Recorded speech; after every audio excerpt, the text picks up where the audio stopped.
from the safety of our homes. Hey! Hello. Welcome to Fat Man Beyond. I'm Kevin Smith. I am Mark Bernardin. Hey! Oh.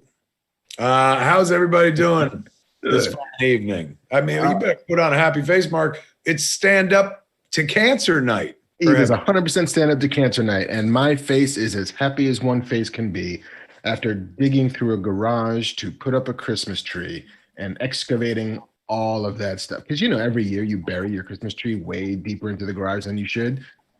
And every year I learn my lesson the wrong way. So I was tired. I'm doing none of that this year. We're going to see the kid in Dallas for Christmas, so we're not going to be here. So we didn't even get a tree this year. Wow. You win.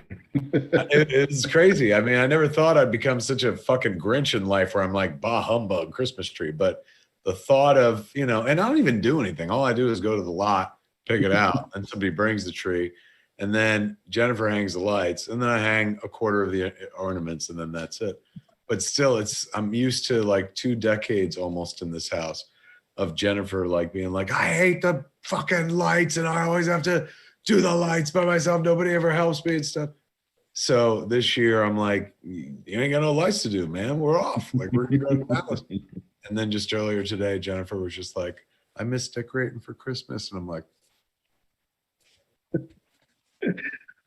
okay, honey, let's get a tree. What did you finish decorating? Did you finish? The tree is decorated, yeah. Because and we got a fake tree. God, at this point now, 17 years. Because we heard those stories, like when you have an infant, like don't get a real tree. They can put their pine needles in their mouths and it's poison. And so we went and bought a fake tree, and now we love a fake tree. And so we've had the same one. It's almost old enough to drink. Yeah, but I was raised on a fake tree, man. Like it wasn't until I got married that I was forced to have real trees. She's a real big real tree fan. I'd never had real trees growing up. Me neither. You had with a stick, and then you had branches that had color coordinated, either red or blue, that you stuck into holes onto the stick, and it created a tree. And then also we went fancy in the Smith house. My mom got, like, you know, after Christmas sale at one point, a Christmas tree holder that turned up. Yes. So you would step on the button, click it, and then that would turn the lights on because it was all connected. Then you'd step on the clicker again, and that would turn that fucker slowly around. So if you sat there, you saw every side of the tree. See, but then you can't hide the shitty side of the tree against the wall. With fake trees, there is no shitty side. Well, if you keep it long enough, there's it's like, why is this one a little tan? Well, it was next to the boiler, son. I remember as a kid trying to lobby my parents to get one of those crazy, like, let's get a blue tree. Let's get a silver tree. It's all metal. They would never let me. All I ever wanted was green. And even though I now own Melania Trump, you want a red tree, blood red? I wanted a full-on like Tim Burton Christmas, and nobody would let me do it. And even though now I am the master of my own fate, I still feel like I can't do it. That would be betraying some Christmas covenant. Those trees are so. I'm sorry, I'm eating the Tums. Those silver trees and shit like that. Those are always portrayed as the glitzy bad trees in like Christmas holiday specials, like the Charlie Brown Christmas. That's why he got the sad one and shit. He stayed away from the glam, man. Yeah, I know. Charlie Brown has soul, so I would just say you're as soulful as Charlie Brown. I guess I want it to be as fabulous as Kiss, though, because I always imagined like their Christmas trees was fucking like silver and black with fire coming out the top and a blood red. It would have to be blood pouring down it, right? Oh yeah, the demon doesn't just have your regular ass Christmas tree. Mm-mm. I'm sure there's a Kiss Christmas tree you could buy, pre-lit with ornaments. If I know anything about Gene Simmons, there's absolutely a Kiss Christmas tree because that dude merchandises like nobody's business. Speaking of comics, stand up to cancer, ladies and gentlemen. These good folks, let me read you some info. Today alone, 4,949 people in the U.S. will be diagnosed with cancer. That's in addition to all the COVID numbers. Mm-hmm. But there is hope because right now, There are more than 16.9 million cancer survivors living in the United States, man. And the Stand Up to Cancer Stream team's goal is to bring together the content creator community to raise awareness and funds to support Stand Up to Cancer's groundbreaking cancer research, a mission to end cancer as we know it, one stream at a time, which sounds way dirtier than I mean it, but to most kids, who Twitch, that don't sound dirty at all anymore. But when me and Mark were kids, stream was when you took a piss and you didn't cross the streams, man. Yeah, there were only two uses of stream. It was Ghostbusters and it was urine.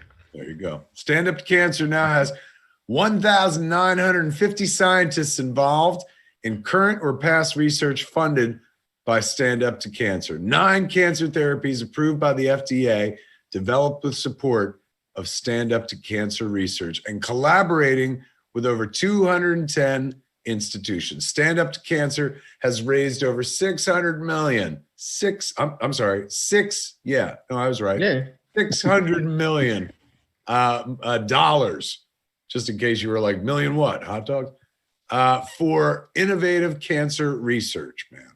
Yeah, so and we are hoping today to add another $600 million on this stream. Yeah, so it's up to you, kids. How to get there is we're going to show you the fucking Snyder cut.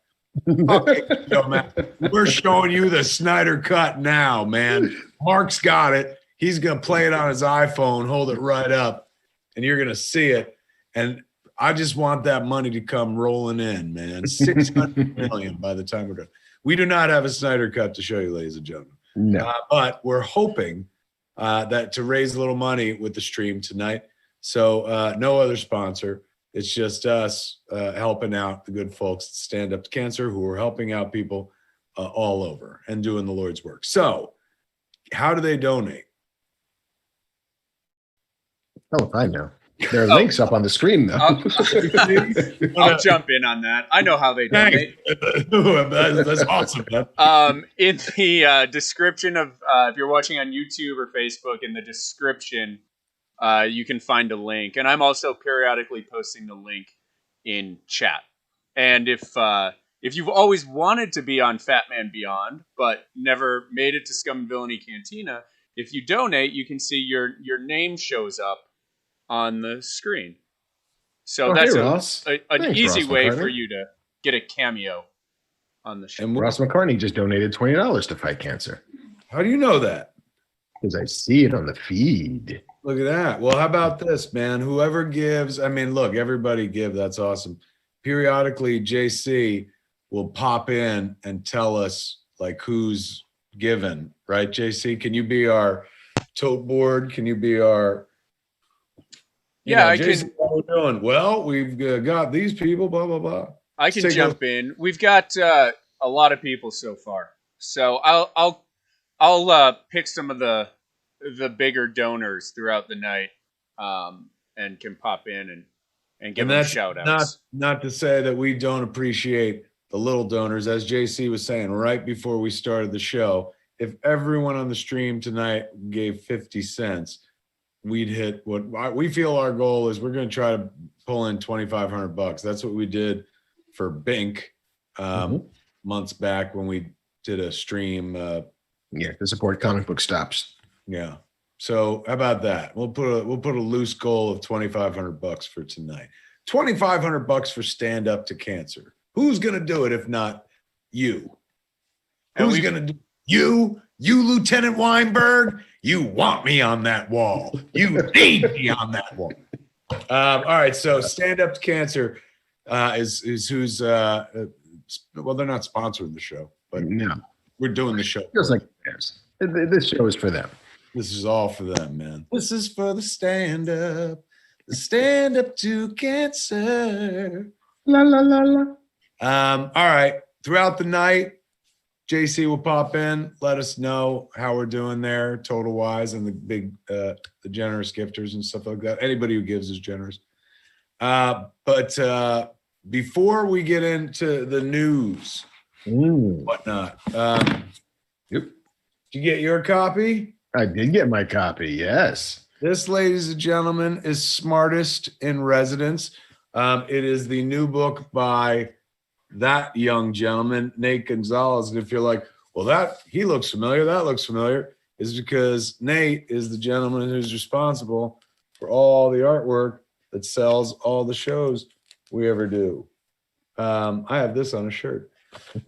He is the Smartest in Residence in the title, and he's here with us right now to talk about his book, man. Welcome to, normally he sits in the audience of this show as we've been doing it for years and whatnot, but in quarantine, there's no audience and stuff. But he is always, even if he's not in the audience when we do our shows solo at the Cantina, he's in literally every show because he does the artwork every week that promotes the fucking show. And in most cases, I see higher praise for the artwork that promotes the show than the fucking shows. Ladies and gentlemen, welcome to Fat Man Beyond, the man who's responsible for selling Fat Man Beyond every week, Nate Gonzalez. I do part of the selling. There's also, the man at the very back. Yeah, this is my first time as a participant. Finally, after watching all this time, I get to finally jump in. You can go back and watch old Fat Man Beyonds, and you pipe in. Oh no, you're right. From back, you're right. I had popped up. Yeah, you would correct me and stuff, not in a shitty way, but you would be like, I saw this. Blah, blah, blah. Nate, you have this book. It's a wonderful book. Whoever helped you get it made is a fucking genius. You did a super special edition of 25 copies that were signed by like me, you, Mark, Ralph, Jay, all the people depicted in the book, and they sold out just like that. Now you're selling another 100, and it's the standard edition. It's signed by me and you, and it comes with a original lithograph that you made just for the book, and we sign a number that. Where do they get that? Where's the? You can go to thedarknatereturns.com. It's pretty simple. It should be the first product. Or if you just want to go directly to the product itself, you can go to bit.ly/smartestbook. That's SMARTIST book. .com, just bit.ly/smartestbook right there on the screen, as you can see. It's a gorgeous. Yeah, thank you. They're selling quick, so better hurry before the deadline to get it in for Christmas too. That's coming quick, but they should be shipping out. The regular editions are shipping out next week, and I think some people are already getting the special editions in hand. So it's exciting. People are starting to get to actually see the physical product. Very nice. What is it like seeing all your work between two covers and like in it somewhere, either in the intro or on the back of the book, you say like how many pieces, how many years? It's just about 2 years. January would be the 2-year mark of officially working for Smodco, like being brought in and stuff. But that first poster right there, that was October of 2018. So yeah, just over 2 years since the whole poster trend began. How did this happen? Tell the kids. Yeah, the secret origin story. Yeah, how did this wind up happening? That's a very, very good question, because these things, I don't really take note of how they start. I just, make something online, or I turn on Photoshop, and I like to treat Photoshop just like a blank canvas, and you can start with basically anything. And I don't know. I think I was just inspired by the idea that every episode of the show is like an episode or like a comic issue in itself. There's individuality to each and every episode. And I've just always been a fan of making art that not only just encaptures like what the feel of the thing that I'm, representing is, but something that also makes it feel like it's a part of a universe, like it tells a story, part of a bigger picture. And that's what I like about Smodco events, is that they always have a sort of connected feel to it, because you're always referencing the other things that are happening in your life. And then I think the second factor of that motivation was I've always been surrounded by other people's art. Going to Comic-Con since I was young, I think I made a point every year to stop at Artist Alley and buy somebody's print, buy a print from somebody, patronize some artist. And I think a couple times I found some stuff that was Kevin Smith related, but more times I would go on eBay and find like old Kevin Smith Q&A Evening with Kevin Smith posters, and I'd buy those up and I'd have them all over my room. And I think I would just sort of by osmosis inherit these ideas of like, you know, here's Kevin Smith. He's an entity that is advertised in a certain way. He has a style that he likes to advertise himself in. So I think that I just went with that. I just rolled with this idea that you have already a pretty easy brand to tap into and to, you know, I don't want to say exploit, but, you know, just really focus on, and it's pretty easy to make a Kevin Smith friendly piece, I found. What, were you fucking around with art much before all this? I started in junior year of high school. I took a graphic design class, and I took to Photoshop like really, really quickly, so fast that like I was done with the lessons before, you know, the teacher was, you know, done explaining it to the rest of the class. So I would just dick around and make like really shitty Office, like the Office memes and quotes of like Arrested Development and stuff like that. But then I would also start doing like event posters for the plays that like the drama department put on. There was like a Sadie Hawkins dance that was nerd themed. So I made this Star Trek themed poster. So it's stuff like that, that like, especially in school, I was only interested in like creative things that sparked me, like that drove me to actually make something versus just making a paper or writing like some sort of, you know, educational piece. But after high school, I think I only took like one other graphic design class in community college, but otherwise I pretty much just dicked around on Photoshop on my own for a couple of years, making either like, event posters for like a couple of local theater things. But it was really just a hobby at first. It was really just like, you know, this is something I'm good at. This is something I like doing. And, just something that's in my back pocket as a sort of jack of all trades thing. I originally wanted to be a writer. I thought I could, you know, dip my toe into that world and make a difference, but it's hard. There's a lot of competition for writing. I don't know if you guys know this. I've heard it's a tough racket, but let me tell you something. It reminds me of George Carlin, who wanted to be an actor and then backed into comedy. NK, yeah. Fucking brilliant at and shit. And you're like, what do you mean you like, there's a guy who was like, well, I wanted to do this. And you're like, you fucking became the king of that. He's like, yeah, but the door is never closed. I mean, one day I would like to write a screenplay. I would like to, my ambition really was to be another Stephen King and just write a book, write movies, write TV, do something of everything. But I found that like making posters, oftentimes I could tap into the storyteller in me, or at least the parts of myself that appreciate the story of like the movie that I'm making the poster on, or I'm basing the poster on, in the sense of Batman Beyond, because I take so many pastiches and make parodies of other stuff. But beyond like the artwork that Nate does for the show, if you go to like his site, you'll see he does artwork based on like a bunch of stuff has nothing to do with me or any of the podcast movies that he likes and stuff. And he's right. He does, like the people at Mondo, he finds a different way in to the poster than the poster we're all used to seeing. It's the alternative movie poster community, I guess is what you would call it. And it is a community, man. Like it's very much so. Very huge on Twitter. So kids out there listening, he was just fucking around with Photoshop, and now he's a published author and stuff. But the middle point is, how do you remember how it went from you were in the audience to me going, oh, can I use your artwork to sell the show? When did that happen? Definitely helps that you're as active on Twitter as you are, because I think it took a couple of times. I mean, ultimately it was the first time I ever met you at the Jay and Silent Bob Groovy Movie VIP thing.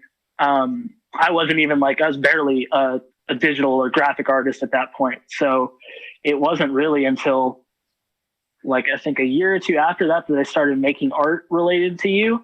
Mm-hmm. And the first thing was the Edumacation pub quiz. That was, I think the first time I ever made anything from scratch for you, or not from scratch, I made that Bad News Bears poster. Right. And I always think about it as in The Office at Michael's last episode where he gives Oscar that doll, and it cuts to him laughing his ass off because he's like, he accepted that thing and it looked like a monkey made it. Like, and that's how I felt about that piece at the time. Like, comparatively to where I am now, I feel like I've come such a long way towards, you know, my own style and perfecting the idea of parodying something else.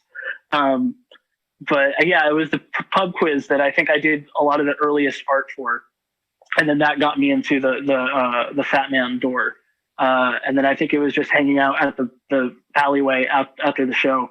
Because before then we already kind of knew each other. It sounds so fucking dirty about like all it takes Yeah. to hang around by the alleyway Wait in the alley. fucking show.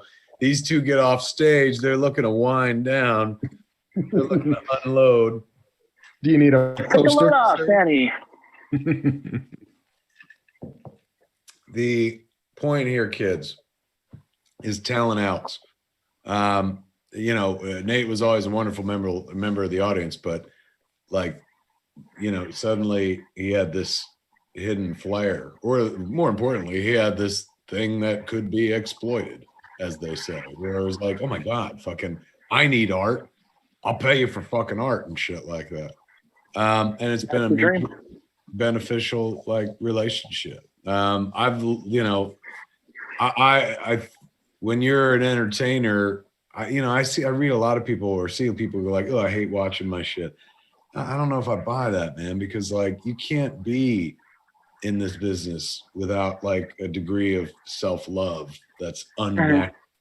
That's like not like everyone else's healthy degree of self-love, a degree of like, oh man, I fucking really like Kevin Smith.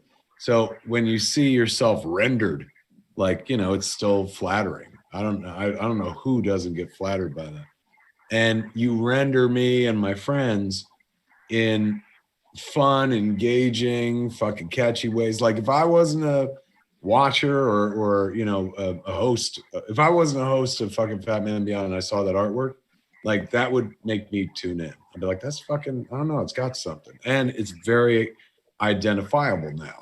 Like for us as kind of a house style, but like, you know, it's Nate style. I don't know. I'm damn impressed. Mark? I will say that perhaps to the contrary, I do not have that level of self-love enough to want to see myself a whole lot. See, and I'll give you the Debbie Allen and Fame speech right now. Fame is, you know, it requires sweat. It requires sweat. And so, but I will say that even as a person who does not like looking at themselves that much, I do not mind looking at myself on the covers of Fat Man Beyond posters because they are pushed just enough. Very often, Nate is incredibly kind to my waistline. He managed to shave off a chin or two. So yeah, it's I like that as well. He does that to me too. I know what you mean. I know what you mean. But I'm so very humbled and grateful that you guys humor me as many times as you have. Because I mean, there have rarely been times where I'll send something to Kevin and he's like, "No, I don't dig that." Like you're very, very generous with, you know, what you accept from me. So I'm always grateful. I'm like, oh, I don't like that. It's usually like, let's use that next week, but let's do something about this week. It's generally like, oh, that's good, hold it.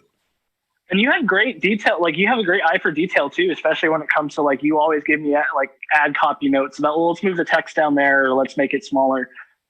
So, you know, it's very likely that if you have a piece of mine that you like a lot that has something to do with Kevin, there's a good chance that he has like a small piece of input in it. So editorial oversight. Meanwhile, I'm just always blissfully surprised. Like, oh, that's cool. Yeah. On one of the new one, the purple grain artwork. We printed up a bunch of prints for the Minneapolis movies that opens next weekend, I guess. And so we printed up the posters and I signed a whole pile, but I was like, I'm taking this one fucking home and I'm getting it framed for the house. It's fucking good. Me and Jay, it took two of us to take the space of Apollonia. I thought that was genius. poster. Nate, give them one more time where they can find the book. It's only 50 copies left at this point. bit.ly/smartest book. That's bit.ly/SMARTISTBOOK. Or just thedarknatereturns.com. If you can't remember all of that, you can find me at thedarknatereturns on Instagram or at darknatereturns on Twitter. And that's pretty. That concludes my first and only publicity stop on this tour. Sadly, it's not Good Morning America, but I'm more of a Jane Today Pauley. Show person myself. We'll get Jane Pauley out of retirement to talk to you. What is that a signed Julie Newmar photo beside you? Yeah. It says, That's "You are it? perfect." It's adorable. Yeah. There it is, ladies and gentlemen, the smartest in residence. Nate, we all love you. Thank you. Love you too. Thank you, guys. Thank you, Nate. Bye. Bye-bye. Bye. What a good dude. And what a great artist. Yeah. I remember when, like, I can't remember the exact moment when Nate came into my life, except that there was a text chain that suddenly he was on. And I was like, Kev, is he working for you now? Is that the guy who sits across from us when we do the show? Yeah. And you're like, yeah, no, he's doing the posters. Okay, cool. I was like, he's your boss now. Go fit him some turkey pot pie. Minneapolis Movies opens Saturday, I believe it is, December 12th, kids. But that doesn't mean go see it. It's all like you guys sold us out the whole first week. I think there's like 40 slots left in the very last day of the extension. We went until they extended it by like 3 days to December 22nd. But that's that. Like, yeah, I can't even like send you there. Like, go, because if you don't have a reservation, you don't get in. But thank you to everybody out there in Minneapolis, man. That was really sweet of you. I also have. I'm gonna pop in before we go any farther. We already hit our goal. Are you kidding me? Less than 30 minutes into the show, we're at $2,573. How crazy is that? Hey, everybody. Have a great weekend. I'm taking Our my work here is and I'm done. going home. I'm going to go catch Saturday Night Live in real time. Goodbye, everybody. Oh, that's awesome. Thank you to the whole fucking audience for. That's amazing. That's great. We'll keep it going, man. If that's now, if we can make that much in the same amount of time, let's just keep the show going for like 4 hours and see what happens. Let me do some shout outs here because we've got like 8 pages of names. Please, for getting us to that number. Sophia L. Lot Norm donated $100. Classy Hellion, $37 appropriately. Seriously Nas says fuck cancer for $25. Amen. That's the sentiment of the evening, isn't it? Fuck cancer hard. Well, not so hard that it likes it. Fuck cancer poorly. Like, fuck it a little and then back off like you're done. And then cancer's like, are you fucking kidding me? And you're like, yeah, I can't. I'm sorry. I finished early. And then you walk out of the room. That's what you do to cancer because fucking is too good for cancer. But anyway, stand up to it. You can do that as well. Mr. and Mrs. Hodgson said they lost 2 mothers last year to cancer. Kevin, thanks so much for this. We are huge fans. Oh, that's beautiful. Amy Jo Green donated $50. Says, let's kill it. Cancer took my mom this year. Well, with 3 names like Amy Jo Green, she may indeed kill it because, as we know, most serial killers only have 3 names. And Amy Jo Green sounds like John Wayne. I'm looking for the elusive 4-named serial killer. Yeah, that ain't happening. Not in our lifetime. But if anyone's gonna kill cancer, it's gonna be her. Rob Smith, 97, donated $50. Caleb P donated $50. Nice. I said, thanks, kids. You took me way too seriously. $50. It's very kind. Kyle Reiser, $40 in memory of Grandma. Rest in peace. What's that? Kyle Reese? Kyle Reiser. Oh. Well, oh. Yeah, not the time traveler. Not the time traveler. Like, oh my God. Somebody fucking listen to him. He's got an important message for us. He lost his grandma, Kyle Reiser did? Kyle Reiser did. Sorry, man. That breaks my heart. That's bad. Baby Yoda donated $25. There are no Baby Yodas here. There's only Grogu. This is the way, Baby Yoda. DJ Kento donated $69. He says 69. Yeah, Nice. the sexiest donation of the night. Says, I love you guys. Kevin, you got me through some tough times. Mark, you've opened up my eyes. And JC, I can't wait to finally meet you and come to the cantina. Right on, man. How kind. Rico L, $50, says, fuck cancer. Fuck it indeed, Rico. Glassmaker 540 gave $10 and says, do what you can when you can, which I thought was a nice thing. So true. Again, folks, we're no pressure. We were talking about 50 cents a person. So what you're doing is wonderful. Above and beyond, a lot of you. Hillary Nicole donated $50. And that's the first, me skimming the first 3 pages. So I'll pop back on in a little bit. And keep going. That's beautiful. This is to you, Fat Man Beyond audience. Y'all's is the best. A nice drink of water. That's great, man. That's fantastic.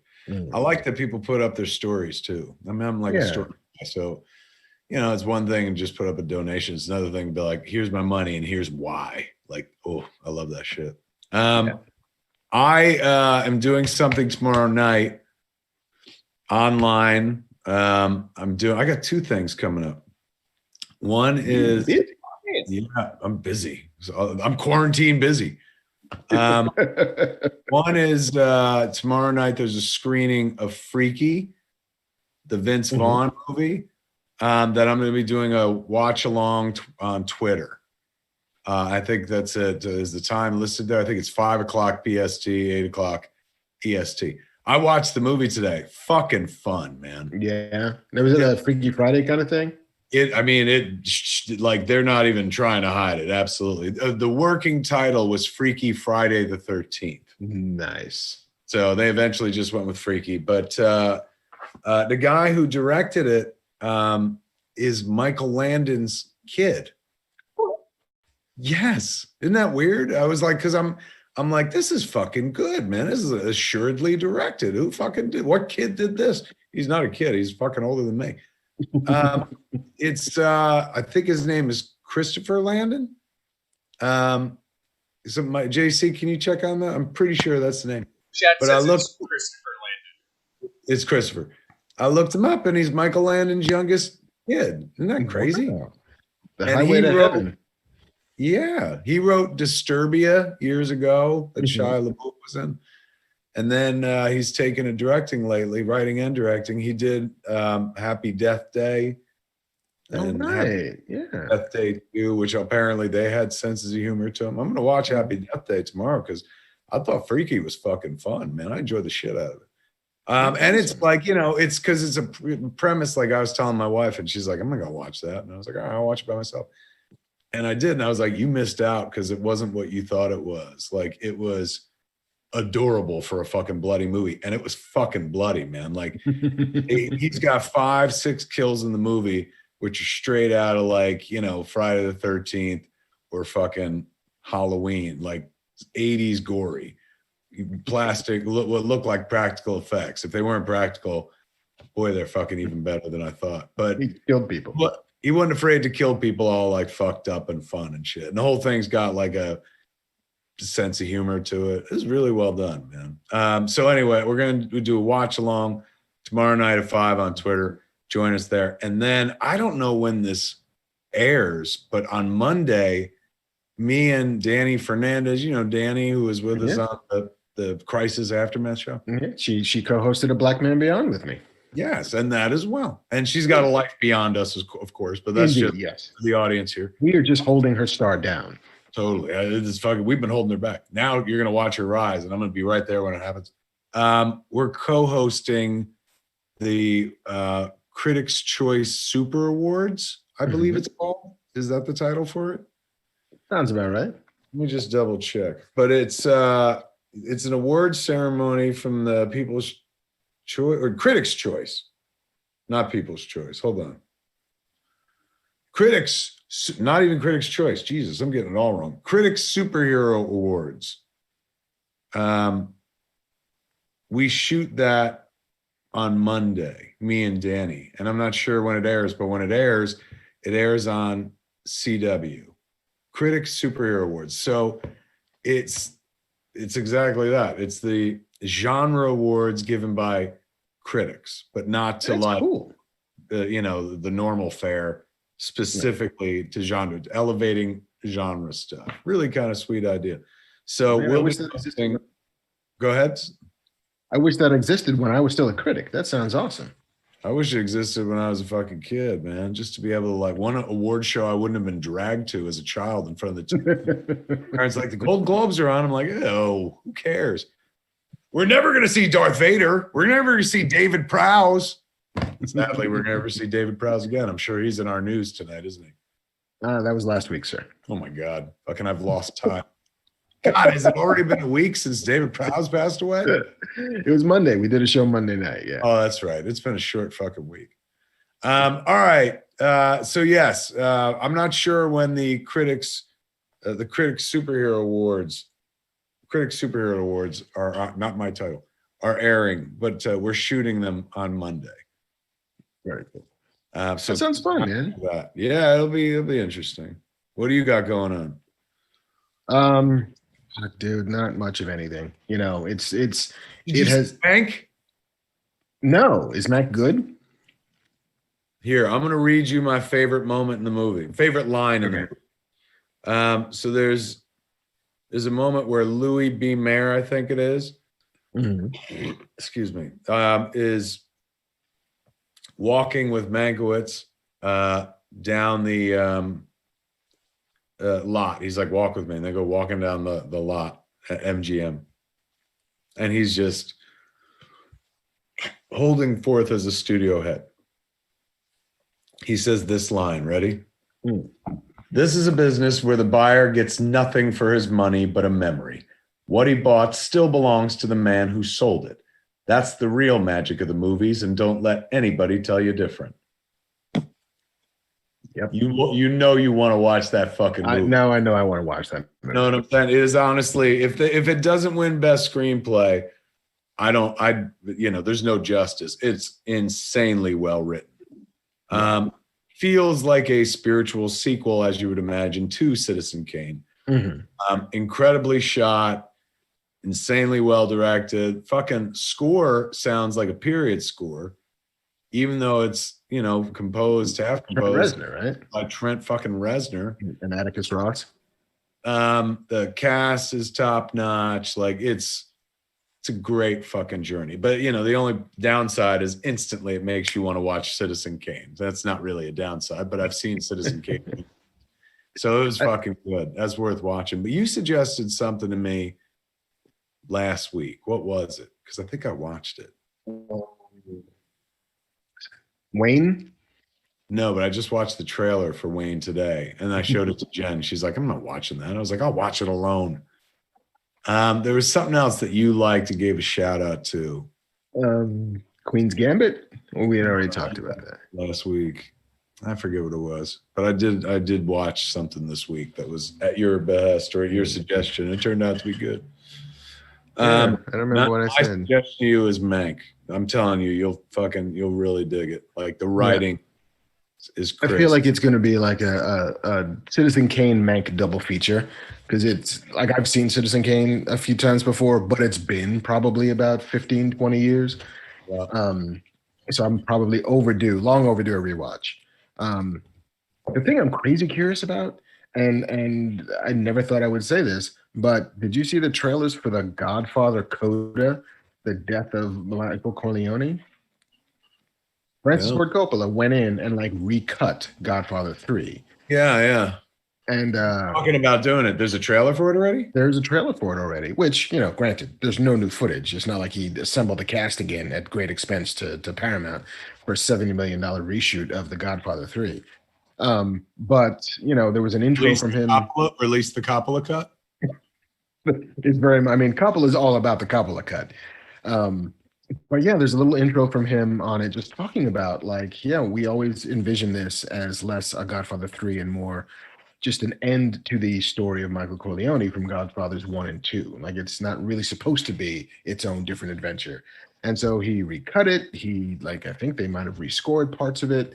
And I'm curious, man. Like, I do not remember liking Godfather 3 that much, because I think it suffered from the same way that so many things suffer for not being as good as some of the best movies ever made, but probably pretty okay. But the plummet in quality was so severe that everybody kind of shit all over it. Well, the problem was just like with Phantom Menace, you had a long time to appreciate the two movies that came. Look, I'm about to face the same stupid thing myself, and it's my own stupid fault. Next year, if we do make Twilight of the Mallrats, people love Mallrats for 25 years, and then I come along and I'm like, let me show you Mallrats 2. Would have been a low bar if we made the sequel in 96. Now in 2020, it's a high fucking bar, man. Same thing happened with Godfather 3 was we had years to love those two movies and, pour over them. And they were absolutely fucking groundbreaking, genius films. And then all of a sudden, years after the fact, they were like, we're going to go again. And so people were like, oh, it's going to be as good as 1 and 2. And, it's not that it wasn't as good as 1 and 2. It just wasn't 1 and 2. Yeah. I think that was enough to fucking damn it cinematically. And then on top of it, people went after his kid, which I honestly always thought she was fine in the movie. I in a way, I thought she was actually kind of good. Not would Winona Ryder, the original actor cast, have been better? Yeah. Winona Ryder's a genius. But everyone made Sofia Coppola out to be terrible in the movie. She's not. She's just not Winona Ryder. Right. So I never had as much of a problem with the flick. But just like when I went into Phantom Menace, I wasn't like, this is going to make me feel like Star Wars and Empire made me feel. Of course not. This was years later. So I kept my bar low for that reason. But Godfather 3 helped me keep the bar low. That was one of those movies where you're like, when it came out and everyone was jumping on it and shitting on it, it wasn't until a year or two later when I was watching it going what happened? This ain't bad. Fucking, this is actually pretty decent. Yeah, it's hard to discreetly judge these things, right? Where it's because I was talking to somebody about, I don't even know why, but we're talking about Game of Thrones and the finale compared to the rest of the show, and it's the finale's not great. The last season's not great, but it's also not horrible either. It's just good as seasons 1 through 5, and it's hard to divorce those two things from each other. Once the plunge is what ruins it, not the landing. You don't notice where the landing is. We're like, oh, it still landed in B+ territory. It just wasn't all A+ across the board the way it was before.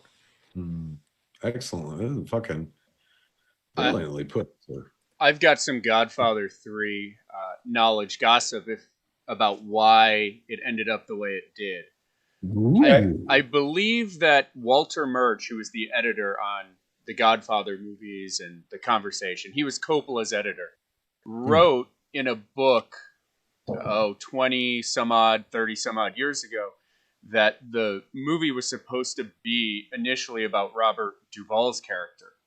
And Robert Duvall wanted so much money that Coppola told him to F off. Basically, I was the person who got you in, who made your career, and now you're going to do me dirty like this. Forget it. And so they changed the entire movie because of Robert Duvall's attitude problem. And I remember that Tom Hagen was originally a bigger part. I remember, I didn't hear that they fought, but I remember at one point he was supposed to be a part of it because he was back when they made Godfather 1 and 2. He played Tom Hagen, the consigliere and stuff. And as JC said, Coppola absolutely made his career. But, when they went and made Godfather 3, Robert Duvall was huge. He was at that point in his career where he was getting that late in life work. I mean, he always worked consistently. This was a great Santini, for heaven's sakes. But he was also like at another career resurgence where he was getting like big jobs. And it was kind of unsettling that he wasn't in Godfather 3, because you're like, what happened to Tom? And I think they kill him like off camera, or he just died. They mentioned something about him dying or something. Yeah, it wouldn't have been this bad for you if Tom hadn't just died or something like that. But yeah, it's always funny when you hear about the path that these movies wanted to take but couldn't for some reason. You know, like I remember hearing that that Terminator Salvation not ever going to be as good as Godfather 3 was going to be, but was a very different movie before Christian Bale signed on to play John Connor. Like, because John Connor was supposed to be a cameo. Like, the movie's about this other Terminator that doesn't know it's a Terminator and is trying to find itself, and the missing link between human and machine was the Sam Worthington character. And then Bale signs on, and Bale's a movie star. And Bale's like, well, I want this to be about John Connor. And so the script begins to warp and twist and bend in ways that structurally can't really support, simply because you get a movie star who wants to be the star of the movie. And like that feeling of, there's a version of this that is the destined version, and then the version you get because of casting and budgets and negotiations and all of that stuff that can adversely affect the movie itself. You take John Connor out of Salvation, I don't know if there's much there to enjoy.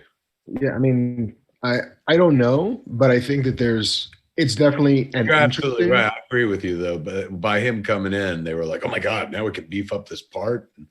Yeah, but like the story wasn't built for that. And although not to like swing in here while we're raising money for cancer and shit on the Terminator movies, but even the good ones are all basically remakes of the first one, where it's, hey, here's this lady who doesn't know what her life is going to be.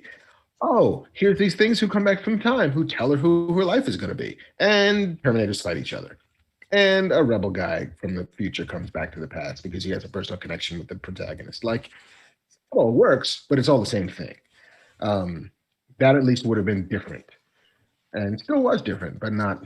It's the X3 of Terminator movies. It could have been different, but it was different.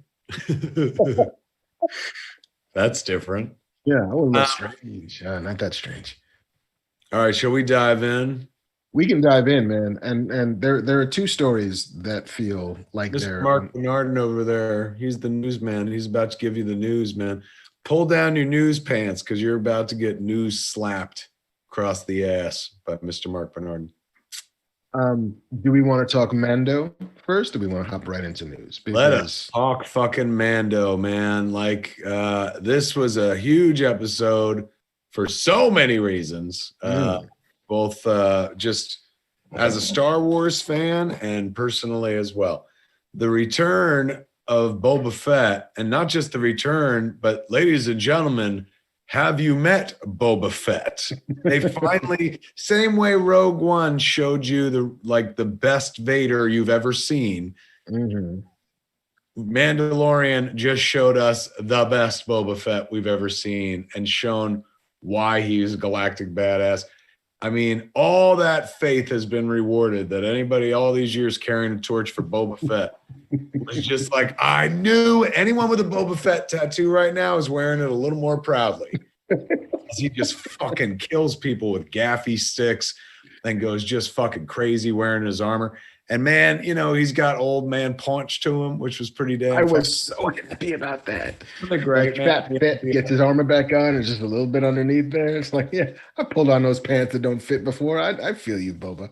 Yeah, that was amazing. But my boy shot it. I know.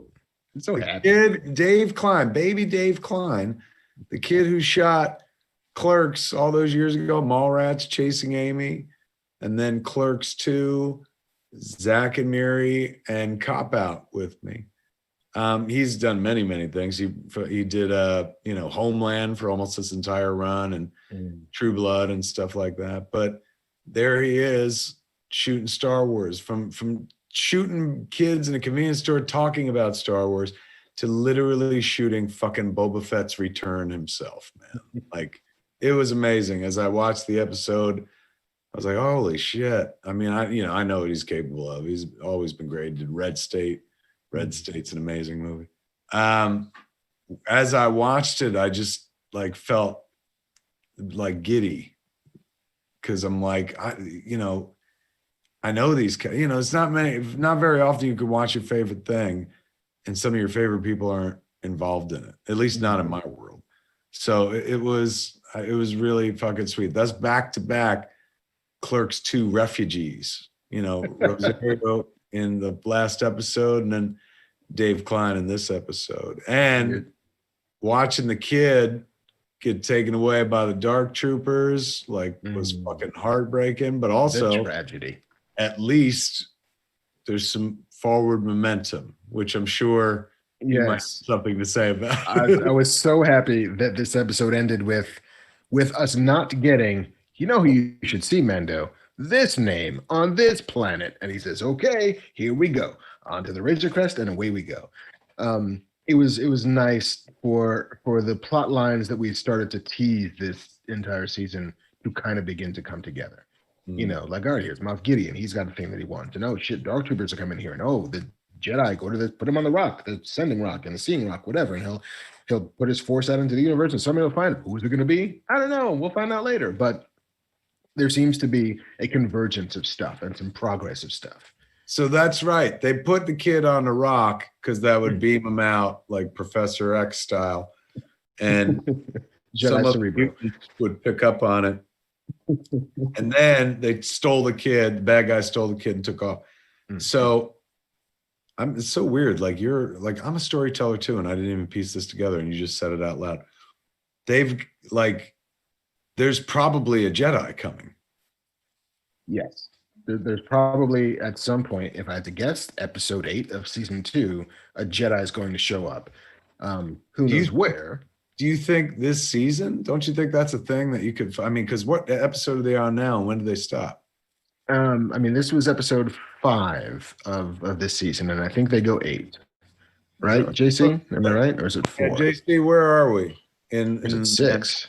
This is so. This was chapter 14. So this was 6. So we only have 2 left. Yeah, we only have 2 left. So I bet you we're not going to see the Jedi this season. Maybe there's a tease at the last episode, but that sounds like something you string over to season 3, I'd imagine. But I totally spaced on the fact that, like, oh my God, that's right. They just sent essentially a call out into the universe. So somebody's going to come looking for that kid, one of the good guys. How many people want to bet that the dark saber and the Beskar spear are going to cross? No. Got it, right? It's the only thing that survived the destruction of the Razor Crest. That would be bad. By the way, spoilers, kids. Hopefully everybody's watched the episode already. Obviously, we forgot to say spoilers, but it's fucking Saturday, and the thing's been up 24 hours. So, and who are you if you haven't seen it? And if you're watching this show, come on. Yeah, if you're strapping in on a Saturday night to listen to us talk about shit, I mean, not to gatekeep, but I'm pretty sure you're also the kind of person who was up midnight on Thursday being like, yes, it's streaming. Here we go. This is the way. It was a beautiful fucking experience. Yeah. And Robert Rodriguez shot the hell out of it. Oh, as always. Robert. Yeah, there's things that I always forget because, I love the Robert Rodriguez of Desperado and now Mariachi. I less love the Robert Rodriguez of Alita Battle Angel. Like I less love all of that. Just it's all CG and it's all whatever. Watching him just do a fucking shootout. Like, let's have Ming-Na Wen shoot 98 stormtroopers in new and interesting ways. Like, he's really good at that. He's just really good at practical kung fu. The first Boba armor reveal shot, where the stormtrooper turns around and he's got him just high over him. He's all big and badass. That's pure Robert Rodriguez, man. And then the fucking last shot that he does where he takes out the trooper. I loved his knee cannons. I thought that fucking rocked when he put his knee up. Yeah, man, it's continues to be crazy good TV. It's spellbinding. Like, you know, you thought, how are they gonna fucking how do you get over something as big as Ahsoka? And yeah, it's crazy. So who knows what the fuck they're gonna do for the next 2 episodes? Like, there's an escalation, and now with the kid, like they're all gonna cross paths. They gotta. Yeah, Either I mean, next episode or the episode after. And I mean, it feels like, yeah, I mean, it's Boba and Ming-Na Wen and Jin Jardine or whatever his name is, which again, his name is Din. I never call him Din. He's always going to be Mando. I don't care if you give him a name. He's Mando. But, you know, the 3 amigos going off to chase a baby into outer space. Yeah, I'm here for that. Who's the comedian that Bill Burr? Bill, it looks like he's coming back next week because they looked up his picture. Right. He went to see Cara Dune, and she was like, "Oh, this guy." So he figures in next week somehow. But I don't think we will see a Jedi this year. I mean, there's the version where the last shot of episode 8 is another fucking lightsaber, you know, or something to that effect. Or somebody's stepping on that rock, you know, where on Tython, which is, I believe, the first live action depiction of Tython, the Jedi homeworld. Usually that's like, it's from the books and the extended universe, maybe the games or something like that. Right. But this is the first time they've ever done it in a fucking thing, live action.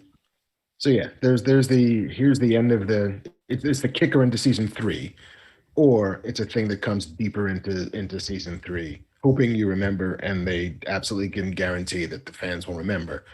Oh, that's right. He sent up a beacon, and somebody's going to answer that beacon. And who's it going to be? Is it going to be Ezra Bridges? Is it going to be fucking Luke Skywalker? Is it going to be Jar Jar? Oh. Is it going to be Jar Jar? Hey man, in a world where this show has the ability to like fucking rehabilitate any character. Think about what we just saw with Boba Fett. Wait, is Jar Jar still alive at this point in the saga? He would be alive. He would be alive? It'd be amazing if they fucking like rehabilitated fucking Jar Jar. They're like, we're taking him back, and like turned him into a fucking killer, badass killer and shit. Now this is post Return of the Jedi, right? It's 5 years after Return of the Jedi. 5 years after Return of the Jedi. Okay. Because part of me was like, if it's early enough, then you could always use which Jedi is going to answer is Obi-Wan Kenobi, and then you kick off into the Kenobi show. But no, that timeline doesn't work out. Yeah, he's dead. He's dead by now. My money's on Ezra Bridger from Rebels. I would put all my money on Ezra Bridger from Rebels. Yeah, really? Because of the Ahsoka connection, yeah. Because of the Ahsoka connection from the end of the show and the Filoni connection. I think they might save him for like either next season or the Ahsoka show. I think if they throw the word Jedi out, you know, and we've seen Ahsoka, and that's not, most cats in the world who like Star Wars didn't know that she was a character, A, or B, a Jedi. I think if they're saying Jedi, they got to show you someone that we recognize as a Jedi. And at that point in the universe, there aren't many left, right? It's Luke. It's Ahsoka, Ezra, Leia, because we learned she was being trained at that time. Sadly, she's not coming. Although it'd be amazing if they did. You know what I'm saying? Like, just do it. I mean, at some point you're going to recast for young Princess Leia. And like, this would not be Jedi. That would be Jedi Leia. They'd be, know, 5 years after the bathing suit, essentially. Mm-hmm. A lot of people in the chat are saying Mace Windu. Guys, it's not going to be Mace Windu. Well, he dies, doesn't he? He dies in at the end of Sith. Well, so does Darth Maul, but that's people's argument. I say it's the spirit of Qui-Gon. I say they got Liam Neeson. Could you imagine? I mean, why? Look, Liam Neeson did a voice in the fucking Lego movie, right? So, like, I can't imagine. Neeson likes to get paid. And also just like, hey man, come hang out. You don't have to spend as much time as you spent doing Phantom Menace, but like, we need you to force ghost it and shit, whatever. Oh, it'd be amazing. Although, if you told me that Sam Jackson was going to come back as like old Mace Windu, who didn't actually die, like suddenly, giant nerd boner. He also hasn't aged since 1999 on Earth, so it would work. Wait a second, but in the timeline, even if he hadn't gotten killed by the Emperor, this would then be 40, 30 years later? He'd be like 75, yeah. 75 or 80. So Which economy, pull it off. Yeah, I mean, look, if Alec Guinness can, hobble around as a Jedi at, how old was he? Like 75 when he shot Star Wars? He was Mark Hamill's age when Mark did episode 8, is what I heard. Was that 60 something? Yeah. Wow. Be careful, our skin's so much better these days. We got to be more clever about who we're thinking with Jedis. It's got to be something we're not seeing. Mm. Can I say my favorite part of the show and the thing that really struck out to me is that HasLab, the Hasbro like special order toy company, where they do like crowdfunding where, hey, if we sell 6,000 of Jabba's sail barge, we'll make the giant Jabba sail barge. Just sold 28,278 Star Wars The Vintage Collection Razor Crest toys like 3 months ago. And now it is exploded. How pissed would you be if you're like, I finally got the like new Millennium Falcon, and they're like, nope. Like, if you're Hasbro, I don't get to play the first 12 chapters. Oh, I don't know. I mean, they blew up the Enterprise more than once, and they always built another Enterprise.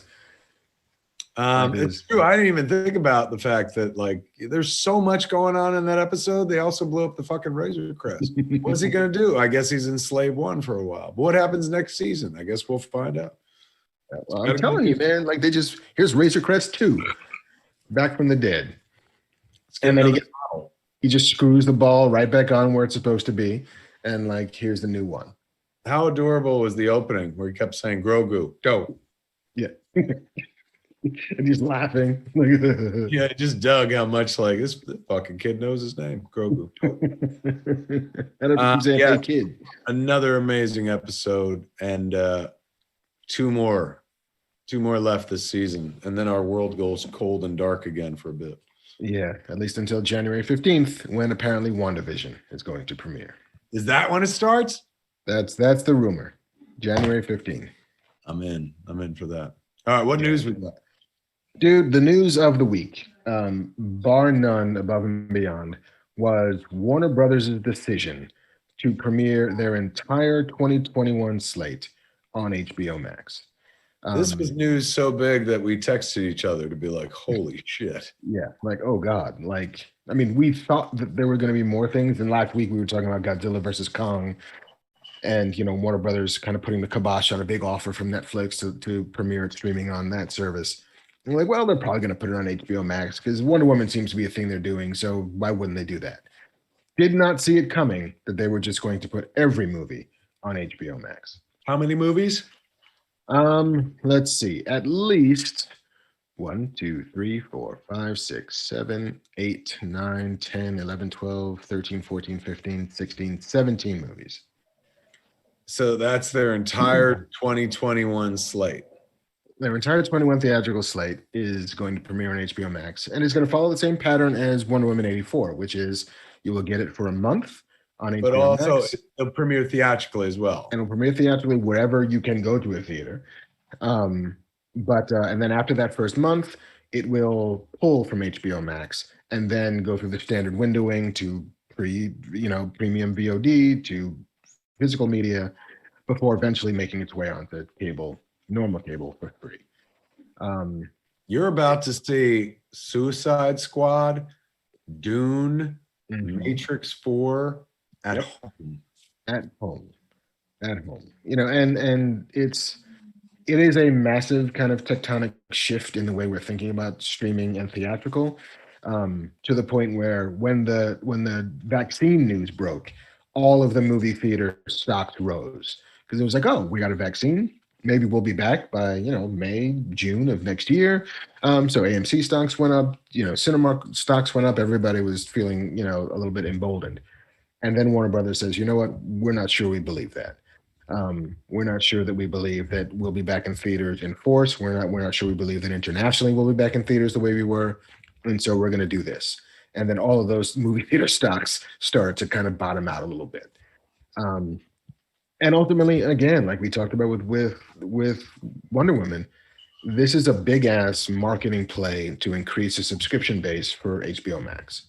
And if you hadn't been thinking about subscribing before, if Wonder Woman wasn't enough to get you to do it, maybe Tom and Jerry will be, if you like kids. Maybe a Denzel Washington movie, The Little Things, will be it. If you're a horror fan, The Conjuring, The Devil Made Me Do It will be the thing. If you really liked Hamilton, In the Heights, when Manuel Miranda's next movie is coming. Like, they're hitting every quadrant they possibly can by giving you a thing you can't get anyplace else for the low, low price of $11.99 a month. This is their big Netflix move, man. Netflix made its big move when it started being able to offer something nobody else had. Yeah. Warner Brothers right now going like, hold my beer, because they're like, here's something you've not seen before, and it's something that you would go to a movie theater to see. Like now, a lot of the movie theaters, of course, completely, disappointed by this or upset or outraged. With the point being, I saw AMC going like they're leaving billions on the table when they do this. I don't know if I agree with that. I mean, yes, perhaps they're leaving billions on the table if you were to freeze time, but you don't, even if a vaccine happens in June, you're not going to get movie theaters full the way we used to have movie theaters full before the quarantine. Mm-hmm. So Warner Brothers looking at like a real shit position. Do we hold our entire slate until the world goes back completely to normal, which won't be for like a year? You know what I'm saying? So, or do we, we got this streaming thing and we are competing against Netflix and they're spending all the money in the world. Eventually it goes there anyway. So how about we use this weird moment in time, this once in a lifetime fucking cataclysm at the box office in the industry to, try something else. Doesn't mean they're going to do it forever, but like, I see they really have no choice. You?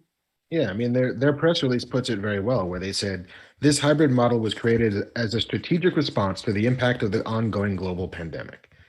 That, like, yeah, it's a somewhat unique, it's an entirely unique set of circumstances. That the only sane response to it is we can't pretend that we're going back to normal anytime soon, and we have 18 movies that we put into production that we have to release into the world. Because for any number of reasons, not the least of which is we can't suddenly have this glut of shit that we're going to try and pump into the theaters in 2022. Like there's no room for anything, and Netflix has shown that you can make money by making $200 million movies and releasing it for free to your subscribers. They do it all the time. I don't know how much Mank cost, but I'm sure it was expensive. Red Notice, this $200 million Rock Ryan Reynolds movie, Gal Gadot is in it too. 600 grand last year. Like they're in this business of making giant movies just for a streamer. And so this doesn't seem like the craziest thing in the world. And every business will have its time when it has to drastically reassess what it is. And I feel like for now, movies are hitting where music was hitting when Napster started, when they had to realize, oh crap, suddenly there's an internet. Suddenly there's ways for people to get music in ways that we have not been able to previously monetize and don't know how to deal with. And like, you have to adjust or you die. And it took music way longer to adjust than it should have. And movies, theatrical especially, is facing that moment, which is we've been doing it this way for 100 years and it's worked out okay so far, but now here's this thing. And we have to pivot and adjust or we're going to die.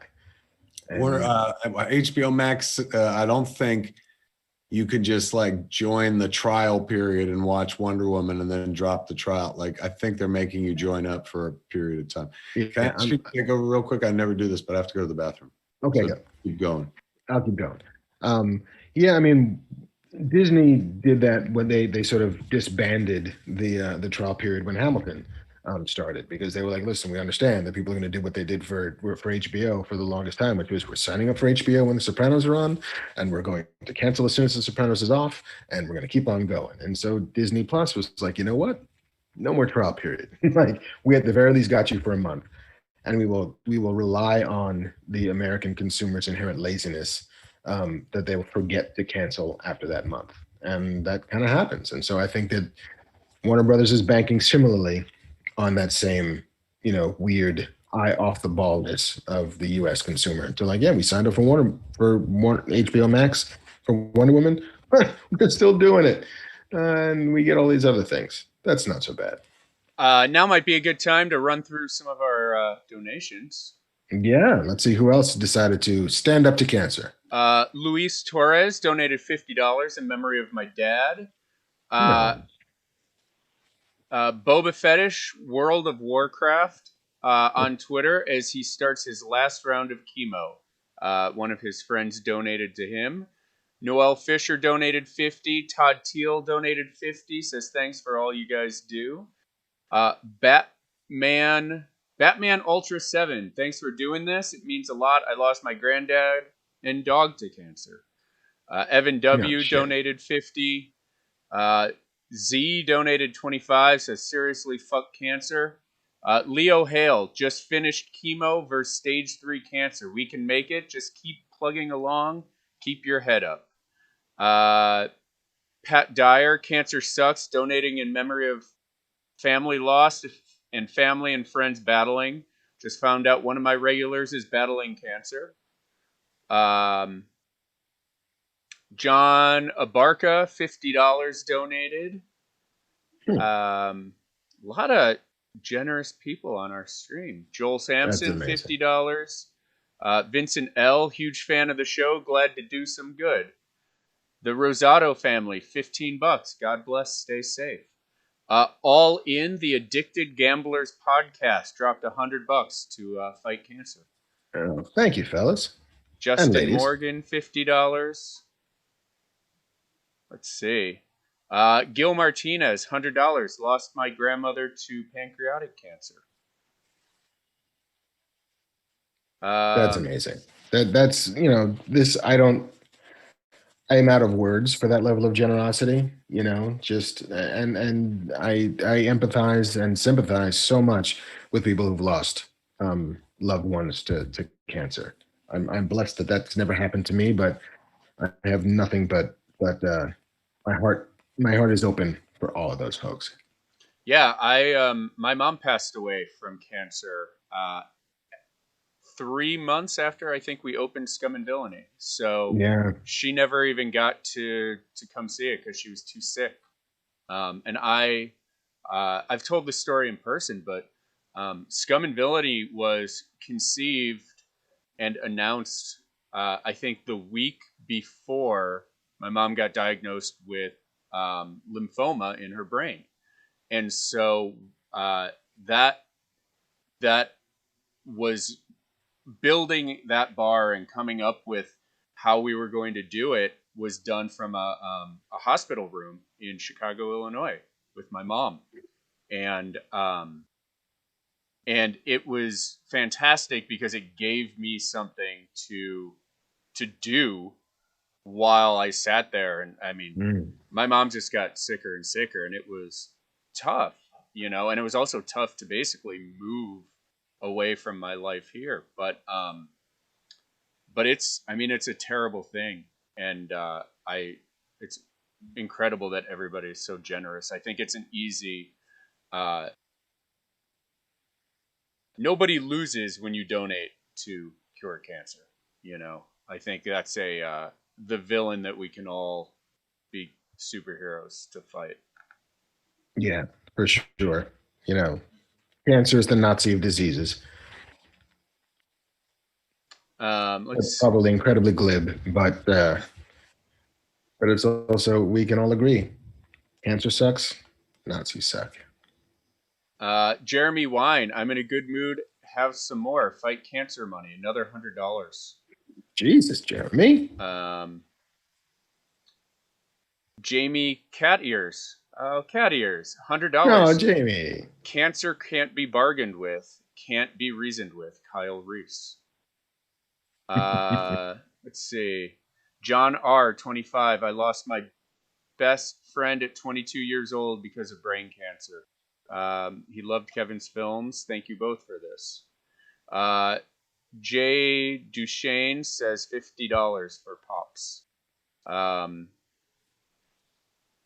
Calvin E. I lost my aunt and grandfather to cancer, and my mother's in remission, doing what little I can.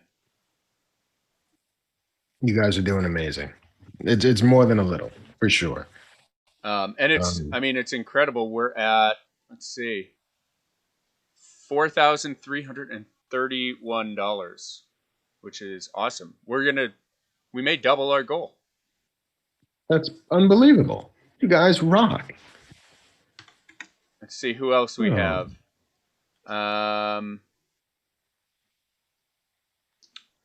Let's see. I'm going through.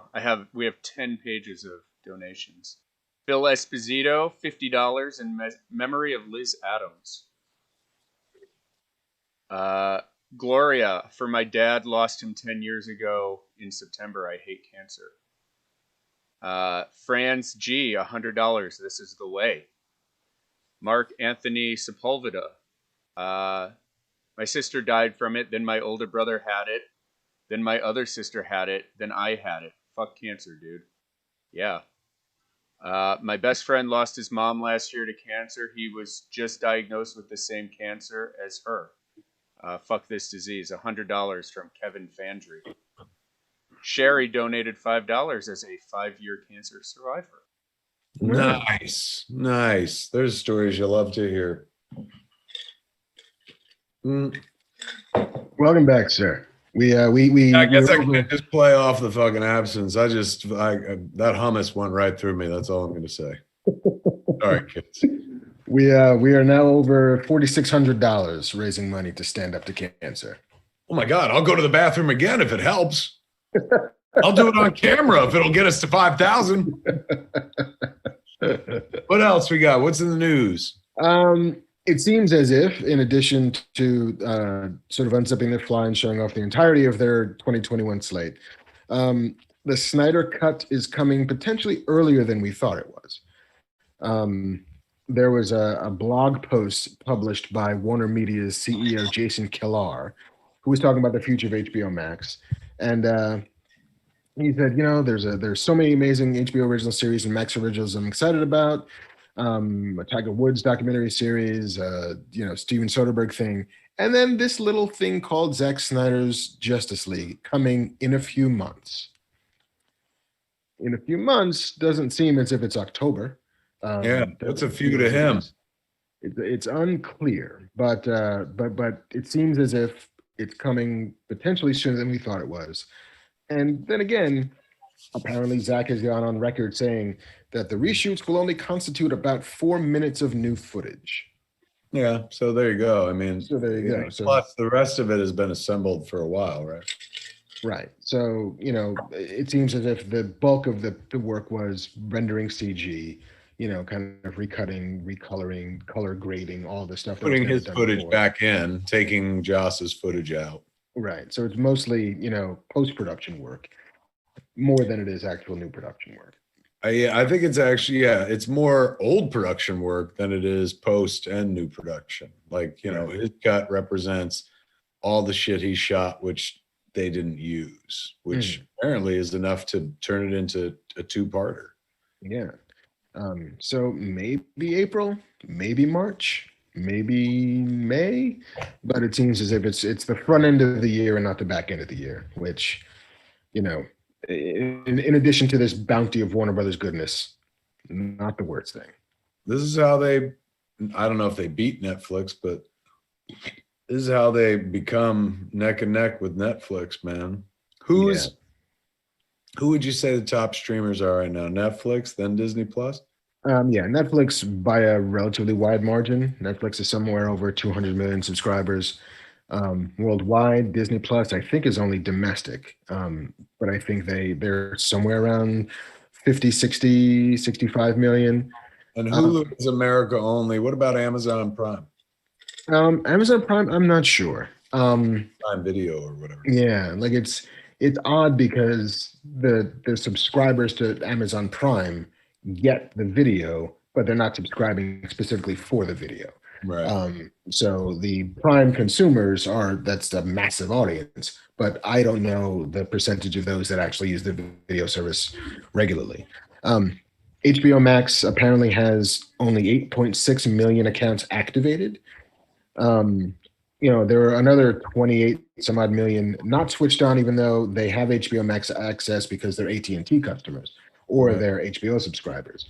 But 8.6 million accounts activated for HBO Max compared to 200 million for Netflix. There's a lot of ground they have to keep up to catch up with. So a giant swing like this seems like it makes sense for them.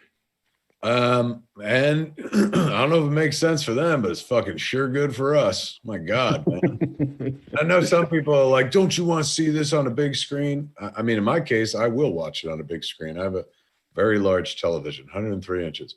Some of them, yes, I absolutely will miss seeing on the big screen. But if California or Southern California rather ever opens our movie theaters, I'll have a chance I'll have a choice at that point to go to one or the other. But I'm a house. Be in whatever theaters are open. I much prefer to watch it here, man. That's going to be fantastic. I can't believe we're getting Dune, but I guess they're done. We would have had Dune like right now had there been no COVID, right? Yeah, and so I don't know when those movies are going to hit HBO Max. Because the dates are all a little bit fakakta as they are anyway. But fuck it, can't wait.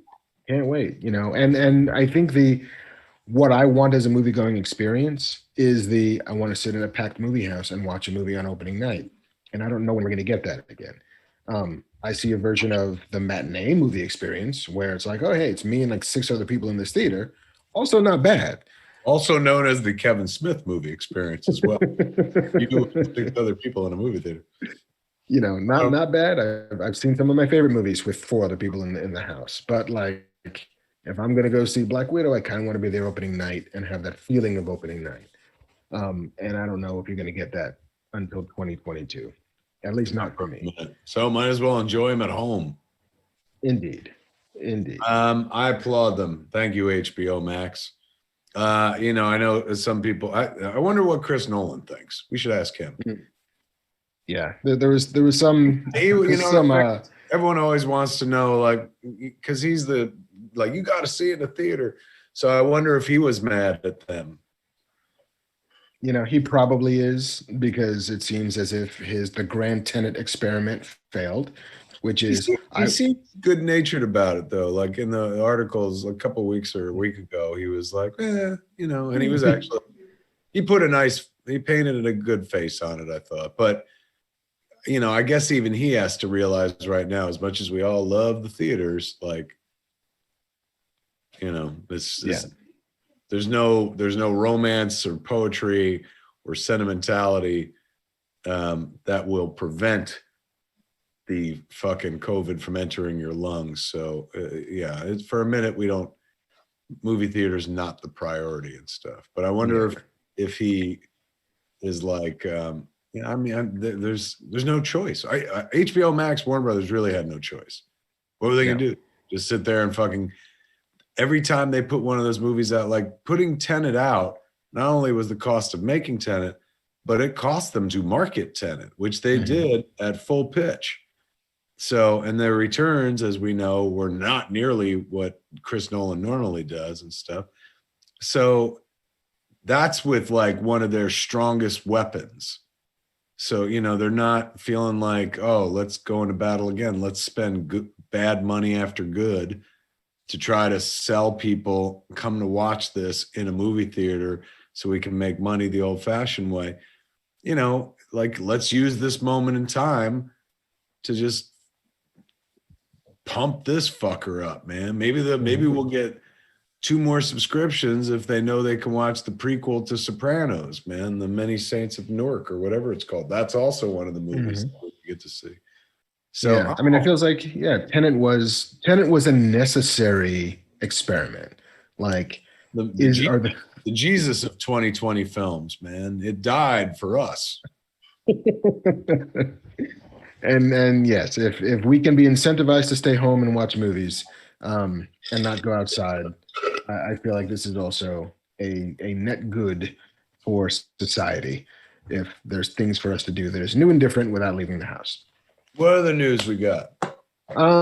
We talked, I want to say it was last week, maybe the week before, my long-standing envy of Oscar Isaac and the way he looks and what his experience must be like in the world.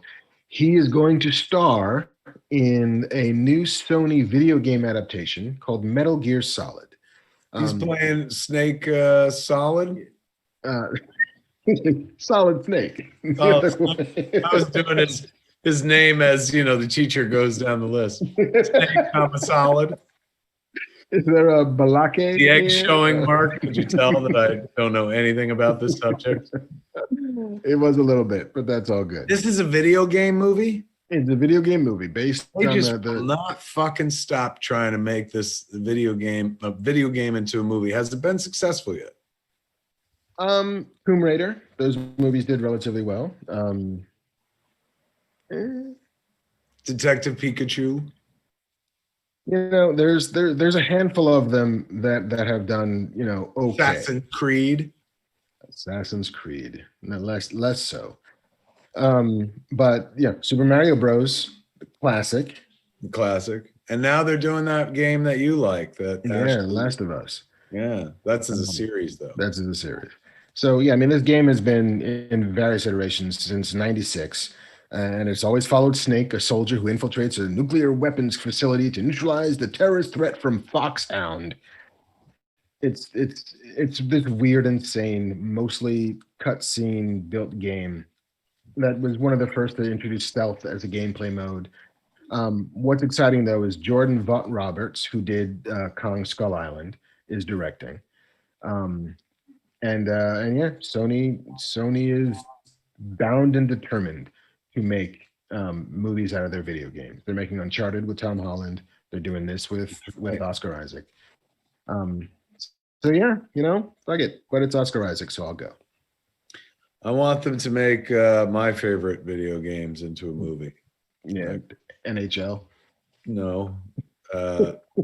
Combat from Atari 2600. Pitfall. Pitfall's such an easy make. Combat, it's just two tanks. I'd watch that fucking movie. Two tanks trying to kill each other on an island.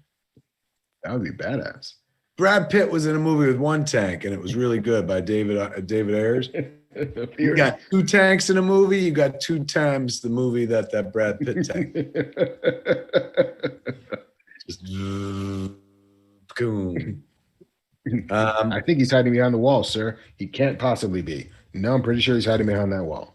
There's only 8 walls, sir. He's got to be behind one of them. Shoot the wall, then. Ricochet the shot, sir. Ricochet the shot.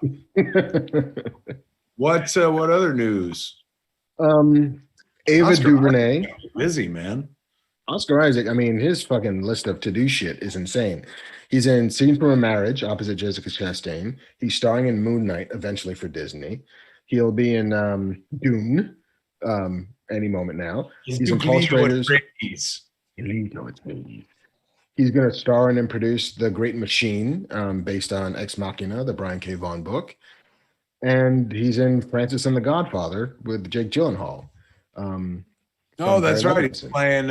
He's playing Francis Ford Coppola, right? Yeah. Like, he's got the fullest dance card of any drop-dead gorgeous Guatemalan you've ever met. He's got the fucking chops to match. He's a great actor. Good for him. Ava DuVernay is staying in the DC Comics business. She's currently working on New Gods. As a feature, she's directing the miniseries DMZ based on the Vertigo book. And now she is tripling down with Naomi, which is based on a Brian Michael Bendis, another Brian, and David Walker's DC comic book about a teen girl who journeys from her small northwestern town to the heights of the multiverse when a supernatural event shakes her hometown to the core. Naomi sets out to uncover its origins, and what she discovers will challenge everything we believe about our heroes. Now, when you say our heroes, are they the DC heroes? They are the DC heroes. This is a straight up DCU book. I'm in. So this is another sort of brick in the road the CW is building to both youthify and diversify their CW superhero programming. Wait, this is a CW show? This is a CW show. Oh, I thought you were saying it's a feature. No, CW show. Oh, that sounds very right up CW's alley. Totally. I mean, they have Wonder Girl coming, and they have the Black Lightning spinoff Painkiller, and then they still have Batwoman, and Supergirl and Flash are still kind of going, but Supergirl's on her last season. But Supergirl finishes this year. Flash is still going for what we know. Yeah, Legends of Tomorrow. And Legends. Yeah, I think this might be the year. Maybe they call it quits on Legends. I don't know. Your thought? I mean, it's one of those things where shows always, we've talked about this before, shows always, there's this crossing point when a show goes from being like new and cheap to old and expensive, and the ratings tend to go down instead of up, and the price tends to go up instead of down. They may be at the point right about now. They might be at the point where like CW in 2 years we'll have a completely new slate that doesn't what we've been accustomed to for many years now. Yeah, networks are a lot like sports franchises, which we have our great run, we have all of our all-star players, we made a push for the championship, we won it, great, yay, and then it's a rebuilding phase where it's all those guys were too expensive and their contracts were up, and then we have to rebuild an entire team from scratch. This is going to be the 2024 CW, all new faces, all new stories, and it's exciting. I mean, as much as I loathe to see things like Flash and Supergirl go, the new is always really enticing. And also, they ain't going anywhere. Well, Flash is certainly going nowhere except to the big screen and shit. Yeah, but there's gonna get to the point where Grant will be too expensive for them to justify with the ratings, and then it'll be like, all right, Flash season 9 is the last season, and we're gonna go out with a bang.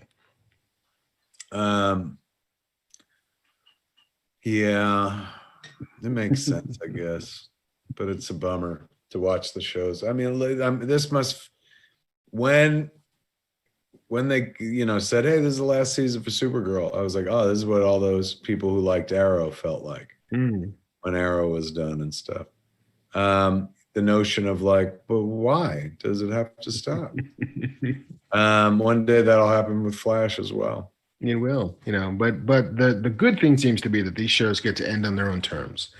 They get to sort of, call the shot into the bleachers and say, you know what, we have 10 more episodes left of this to do. We got 15 more episodes to do.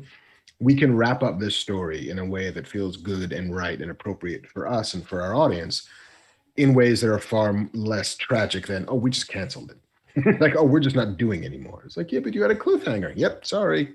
Yeah, it's done. We don't have any money. Guess what happened? we can't make this happen anymore, guys. It's so fucking... do we have any news about the Marvel shows?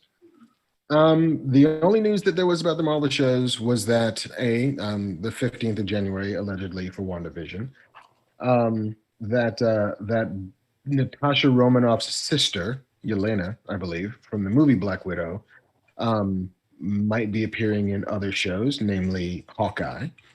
And in the Winter Soldier. And that there's now official still footage from the Hawkeye TV show showing Haley Steinfeld as Kate Bishop and with Pizza Dog. Lucky Pete, the Pizza Dog, and the debut of Echo, which is a character that David Mack and Joe Quesada created. The deaf character. That's right. She's in the show as well, man. They're pulling other characters from the Marvel universe. Yeah, and that's smart. I think David Mack was the one that followed me on Daredevil with Joe. So I think she's been around the character for 20 years. That was back in 1998. But that's got to be exciting for David Mack to be like, holy shit, they're taking my character. This is cool. He's like, I'd rather have the check. He's a sweet guy, such a talented artist. Yeah, man, that show just suddenly got me way the fuck interested when it's like, oh, they are doing the Kate Bishop story that we all know. Like, Yeah. I mean, Yeah. yay, I applaud that. Rather than being like, let's do our own Hawkeye thing. Like, no, do that because everyone likes that. Do the Matt Fraction Hawkeye. We love the Matt Fraction Hawkeye. No complaints. Go. And the last story of the week is we had talked last week before that. I don't remember. Miller and Lord were tackling a Universal monster with Channing and Tatum. Universal. We were trying to guess what that monster was. Right. We're like, who is it going to be? Well, it's not going to be the Mummy because they're probably going to stick clear of the Mummy for a little bit. Invisible Man, they already did. Probably going to do more of that. Creature of Black Lagoon, they're probably not going to touch, but they might. Who the hell knows? But what is clear is that James Wan, he does all of the horror stuff. Mm-hmm. Well, there's Conjuring. There's one directed Aquaman. Love Aquaman 2. Is making a Van Helsing movie. Van Helsing, when we last saw him, was played by Hugh Jackman. Yeah, in a standalone adventure movie that they did some years ago. Yeah, but yeah, James Wan is sort of producing it. The guy who made Overlord, a fellow named Julius Avery, is directing. That movie's fucking hyperkinetic, man. Yeah, it's pretty fucking dope. Because again, Nazis, always good to be punching Nazis. Yeah. And so yeah, it's Universal is for real getting into their Universal Monsters business in a surprisingly interesting way, because the less interesting way was the Tom Cruise Mummy, which was let's just build this weird monster universe, the dark universe, and try and connect it with all of these things, even though it might not be working, even though nobody seems to care, even though Tom Cruise isn't the Mummy, until spoilers, the very end of the movie. But nobody seemed to want that version of it. And instead, they seem to be doing this kind of loose collection of filmmakers who are all interesting, making movies that just happen to feature Universal monsters, but are also way more socially relevant and way more contemporary than just let's chase a mummy.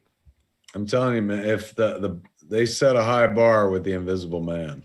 Yeah, but it's such a smart movie. Such a smart movie and not expensive either, man. Like, no. I'd like to see them continue that. Just, forces them to be more clever and shit. Then you won't get something like the Tom Cruise Mummy, which is like, well, they spent a lot of money doing this. Why are we doing this? Unclear. Fucked up. Look how fucked up this is. Oh my God, he's wearing a fucking suit that makes him invisible. This is fucked up. So boy, they're moving on their new monster universe. They're moving. And it's super smart because if you can make these things I think Invisible Man was like 12, somewhere between 12 to 15 million and made 130 million back globally. I think Invisible Man? Yeah. If I remember correctly, it was under 10. I've heard as low as $7 million. At which point I was like, are you kidding me? That was only $2 million more than Mallrats? I gotta go back to work. But if that's their model, if that's their pattern, we're just like, yeah, we will give you anywhere under $20 million. Do whatever the fuck you want. As long as nuts. Reinvent the story. Do whatever you want. It's just got to keep the name and the idea. Yeah. Like if you can do that, because I remember hearing FX used to work this way. They may still, but back when they were talking about the Louis show featuring He Who Shall Not Be Named, that Landgraf, the guy who runs FX, was like, we don't pay them enough to interfere with them. We offer them raises, but they were like, well, if we take this raise, does that mean you get to give us notes? He says, well, yes. And then I don't want the raise. Just let me make the show I want to make. And if this is the same thing, it's like, yeah, if we do this for $7 million, we can do whatever we want. Then I don't need 20. I don't need 30. Like that makes you more interested in what I do. That makes you more invested in what I do. True. If I can skip in under the wire and do whatever the fuck seems interesting to me, and I can chase whatever dragon I want, I'll do that. And so maybe that's the Miller and Lord Frankenstein. I'll say it. I think they're making a Frankenstein. You think it's making a You think it's Frankenstein? I think it's Channing Tatum as the Frankenstein's monster. Really? Yeah. And, if it's me, it's not me. But if you get like one of people's sexiest men alive into a horror movie, then you can also make that horror movie this commentary on the modern and American fascination with beauty and surgery and artificial beautification. And what happens if you take that too far? What happens if And you start? also, and even if they keep the like, he's sewn together from the parts of other dead people, man, Channing could be the fucking head. Yeah. And then the rest of them could be like other people's body parts and shit. But like wearing a shirt, you'd never know. But then he's like, ah, and you're like, ah. And he's the patchwork man underneath. Or if it's Frankenstein is also Frankenstein's monster. If you do something where it's a guy who's like disfigured and hideous and ugly, who starts cutting on himself to make himself beautiful and starts grafting on body parts. That is brilliant. Shut the fuck up. Stop giving away gold. Oh my God, that's so fucking good, man. Hey, Universal. Yeah, Universal Studios. This guy down there, he'll fucking write this guy. Fuck. Yeah, that guy.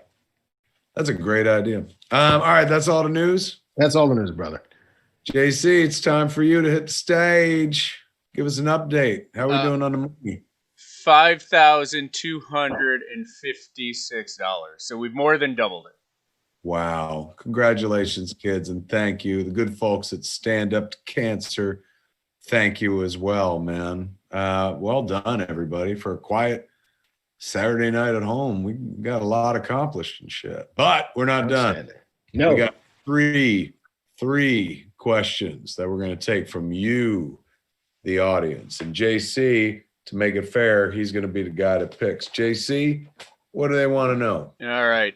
Jude was interested in knowing what background Star Wars character, and they're talking like deep background. They're saying like Wilro Hood or Elon Sleazebagano.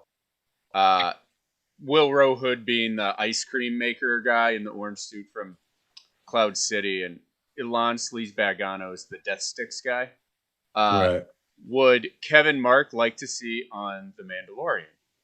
Lobot. Give me a little Lobot action. You know who'd still, well, no. Biggs died in Star Wars, right? Mm-hmm. I want Lobot. He's an unsung hero. You could do a whole Lobot episode like the Boba Fett episode where you're like ultimate badass, bald guy in his headphones and shit. How about you, Mark? I'm just trying to imagine the bald guy in headphones show. Well, it doesn't have to be a show. He just gets to pop up on The Mandalorian, right? He just gets to pop up in The Mandalorian. Yeah, he gets like an episode, you know. I mean, after Lando left Cloud City, it was held by, well, the Empire held it, right? They were leaving people there, but then Leia chased them off, I guess. And then Vader said, prepare my ship, and then they all left. So did he leave a garrison behind in Cloud City or no? I mean, it seems like, fucking Lobot gets a battlefield promotion, so suddenly he's administrator of Cloud City.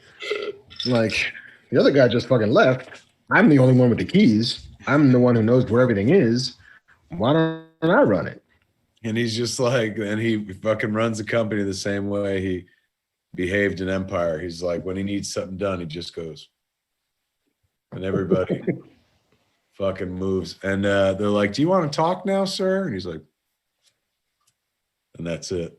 Yes. He's the OG silent cool if dog. they went to fucking Bespin in The Mandalorian, right? That'd be dope. Mm-hmm. Why not go there? To see Slave One land on the same landing pad that it was in Bespin? Or what if the Cloud City crashed? Like, what if drop to the planet below? Yeah, and so you just see the husk, the wreckage of Cloud City. And then the Emperor crawls out of it and he's like, I'm okay. Everyone's fine here. I'm here for the last movie, everybody. I go. Who do you go? I go Mon Mothma. Nice. The lady who's in charge, the original General Leia. The original Lady General of the rebellion. I think there's the Helen Mirren version of Mon Mothma, who's kind of been keeping shit held together on the Outer Rim. Maybe that's where Leia is. Maybe that's where She's the Moses to Leia's David. You know, where like David's got to fucking, all right, you were the war hero before, and I got to pick up and carry the mantle. And it's from Mon Mothma that Leia learns how to be a general. Mon Mothma is from the planet Chandrila, which in the episode where the Baby Yoda goes to school, the protocol droid mentions the seat of the Republic is now on Chandrila. So maybe we do get her home planet. Mm-hmm. Because she was in charge of the rebellion when the rebels beat the Empire, so she would be like president or whatever the fuck. Yeah, bring it home. Ooh, that's good. You know another story I would like to do, or I don't know if you can get a whole episode of. Yes. All right. So they go to Endor. And you know, there's whatever's going on for the fucking A story. The B story is Mando meets this like uber depressed old Ewok who's just no joy, fucking drinks too much and shit like that. He can't speak Ewokese, but like, you know, he's got that translator droid or whatever fuck. And you find out that this was the little Ewok from Return of the Jedi when him and his buddy are running and there's a blast. And then he gets up and he tries to get his buddy. He's like, come on, come on. And then his buddy's dead and he lays there. And he's like, oh, it's his story. He's like, he has all this survivor's guilt that he's lived with for a long time. Maybe he hires Mando to kill him. I want you to kill me. He's like, I can't deal with this shit anymore, man. I lived. He died. He was a better Ewok. Like, I shaved all my hair because I can't be an Ewok anymore. Yeah, he's one of them bald Ewoks, like them bald cats. You don't even got to go to Endor for that. He should be in some bar on some desert planet.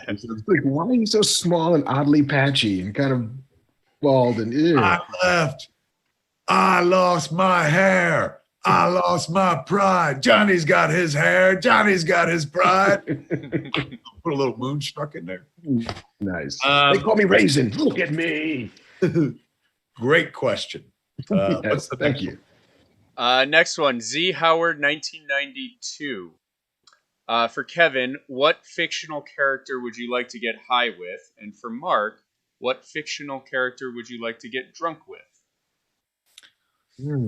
I'm a loner stoner, man. Like, I don't really get together with people and smoke, because generally when I smoke, I'm doing, like, I'm writing or I'm being creative. That was a deal I made with myself long ago. If you're going to smoke, you got to do something creative at the same time. So generally speaking, like, I never really smoke with people, and not because I'm like, ooh, fuck people, just because it's not like the only times I smoke when like people are around or when we're in the alleyway before the show, doing Fat Man Beyond when we're Scum and Villainy, and like I'll have a smoke either before or after, generally before the show. But and it's not like they're all joining me. I'm just smoking by myself. But like I don't think of that as something that I do with others. That being said, who would I like to get stoned with? I mean, there's part of me that's like, I'd like to get stoned with my own characters, but at the same time, like, you know, I know all Jay's shtick. And Silent Bob doesn't seem that interesting. Let me see. Who would I like to get high with?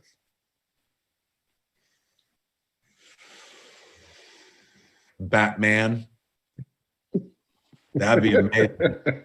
Soften him up a bit. Maybe that's all that's been missing all this time. Part of healing, you know, isn't just beating up fucking muggers and chain snatchers and shit like that. Part of healing is, you know, therapeutic, medically therapeutic.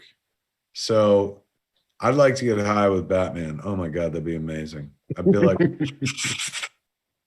how often do you think of your parents for real? You ever go down that alley, or do you not like alleys anymore? All the time you've been fighting crime.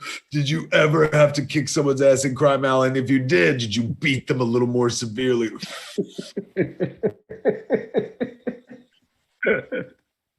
How about you? Who do you want to get drunk with?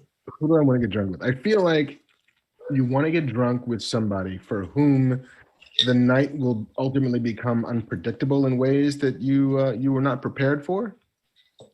So I feel as if Begbie from Trainspotting, Robert Carlyle. That guy? That guy. Fucking nuts. I'm not going to let you hang out with that guy. He's like, nobody fucking leaves until we find the cunt what did it. Bam. Like, nobody wants that guy around. That ain't a good time. Although super fun to watch that guy be around. Like, you don't want to actually like be necessarily associated with him. You just kind of want to be with him when he goes off somewhere, just so you can watch the explosion. I'll be there with my stoner buddy Batman cleaning up your fucking mess. It's like, so if you hang out with the makeupless Joker, for heaven's sake. If you could disarm him in 7 ways, like how would you do it, Batman? Like, which one hurt the most? Deep cuts pull, Mark. Big. You know, not even like Renton. You went for Begbie. But he's like, he wouldn't, he was the one that didn't like the heroin. He's like, I'll put that shot in my body. And then he was drinking liquor instead. Yes. It was either going to be Begbie or Kit DeLuca from Pretty Woman, because I feel like she's a riot. Fucking Laura San Giacomo? Uh-huh. What do you want, a fucking late 80s kick? Where you're pulling some fucking Rella. Wow, man. I hadn't thought of her in a dog's age. Good obscure polls. Not genre in any way. Yeah, not at all. Fucking a bunch of our audience is like, pretty what? What now? Remember that movie used to be huge. No, it was massive. So big. All right, JC, that's 2. I don't smoke, but if I had to choose, I would choose Bender from The Breakfast Club. To get high with. Sure, but he's a troublemaker too. He's gonna get you in trouble, man. Get high with that. No trouble. Get high with Superman. That'd be amazing. You'd be like, now let's get real high, and he picks you up, and you're like, go flying and shit. And like, can you read my mind? The 70s. Are you doing 70s? Are you doing the "you can read my mind" shit every time I take somebody up here? Can you read my mind? Fuck you! I can't read your mind. Yeah, he's like, I can read your mind. You saw the fucking movie. JC, what is our last question of the evening? Our last question is from Nicholas Gonzalez. I do not believe there's any relation to Nate Gonzalez. Don't forget, buy Nate's book, Smartest in Residence. Wants to know the top 3 Christmas movies of all time. Okay. All time. I guess we should do separate lists. And is this what I personally feel or what I consider would be for the world? I think your favorite. So I can leave Miracle on 34th Street off this fucker? Yeah. Christmas Story, Scrooged, and what's my wild card slot?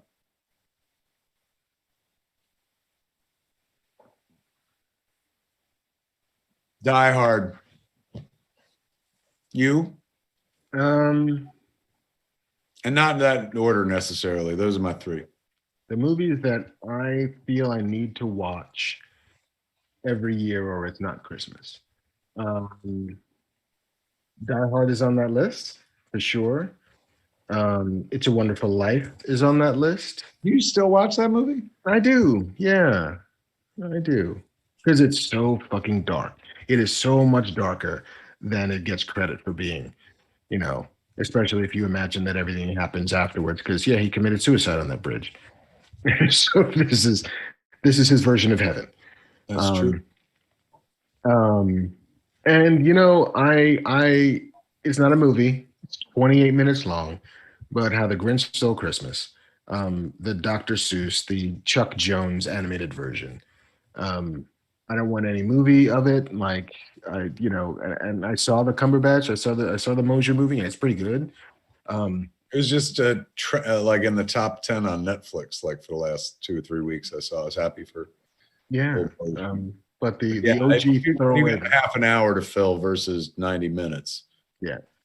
And I was super surprised I saw like runner up this movie Klaus, this animated movie that was on Netflix. I think premiered last year. Oh, yeah. It was like 70, 75 minutes long. Yeah.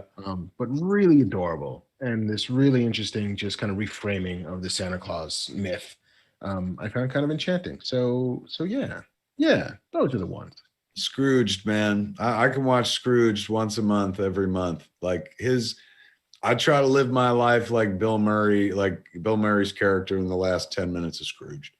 Particularly the last 5 minutes of Scrooged. Like fucking that speech that he gives on camera, like on air to camera, is so awesome and moving. Like, and it's honestly, it's like, it's fucking goofy takeoff on A Christmas Carol and stuff, but it's one of my favorite films about redemption of all time. Like, it's just incredibly moving to me and hysterically funny. Even after all these times of watching it, Bill Murray is so fucking good. Even though I saw that movie in high school. Even though I saw the movie back then, it still like holds up today. Even dopey little shit that I never like thought was all that funny when I was younger until I understood more of life. Like at one point, like his old boss shows up, like Jacob Marley Lou, his name is, and he's the one telling him like, you've got to fucking change your ways. You're going to be visited by 3 ghosts. And he puts Frank Cross like through the window and he's hanging him out there. And he's like, please don't think I'm a suicide. That just fucking kills me each and every time. He was like dangling, being held by a fucking ghost of his dead boss. And he's still worried about like what people will think of him. That and I still love his reaction when they're like, the newspaper comes in. He goes, ooh, who's that? She's pretty. She's like, this old woman died last night after watching your show. And he's like, this is incredible. Like it turns it into joy. That speech at the end, man, that's everything to me. So good. And Christmas Story. I love those books. If you've never read fucking Gene Shepherd and you like Christmas Story, do yourself a favor. He wrote short stories. They were personal essays. So you're never really pot committed for longer than like 10 pages. And they're all voiced just like the narration in A Christmas Story, which was narrated by Gene Shepherd himself. I was going to say the soundtrack to my holiday season and the movie that I have to watch is A Charlie Brown Christmas. It's not Christmas.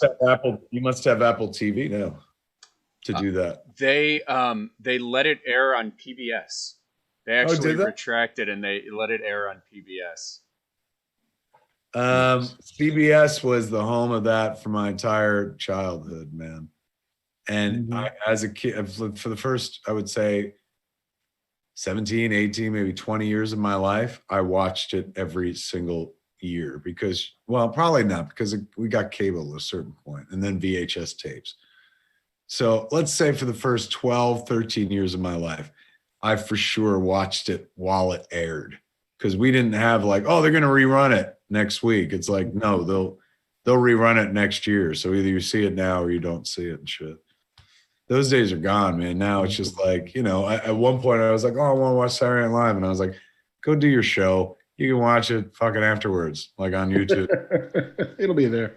Yeah. It's like you live in an on-demand world, kid. I wanted to say, for anybody who didn't watch this live, who's going to be watching it over, I think, the course of the next week, our donation link, which is in the description, will be active for another, I think, until December 11th or December 16th, I believe. So you're still able to donate through the Fat Man Beyond link to Stand Up to Cancer if you're watching this. And thank you to everybody. Thank you to everybody who donated tonight while we were watching the show, doing the show live.